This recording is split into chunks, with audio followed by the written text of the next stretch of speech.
প্লাস্টিকের মধ্যে ওখান থেকেই তো করতে হবে জানি না কাটো কাটো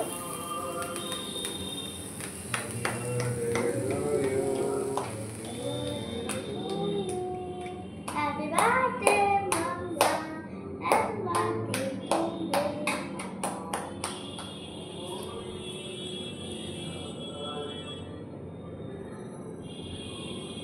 যা বাবা বাবু মাছ ওকে কেন মাখাচ্ছিস বাবু মাছকে খাইয়ে দে একটু কেটে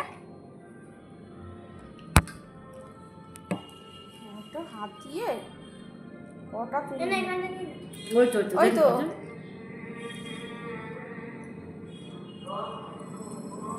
কি ফটোটা উঠলো বুঝলাম না বাবু খাওয়াচ্ছে হ্যাঁ খাওয়াচ্ছে এটা ওঠেনি হাতটা মুছছে সেটা উঠেছে বাবু আমার একটা তুলে দে হ্যাঁ দাঁড়া দৌড়ে থাকবি হ্যাঁ আমি তো স্ট্যান্ড করতে পারছি না ফোনটা হ্যাঁ হয়েছে ভিডিও হচ্ছে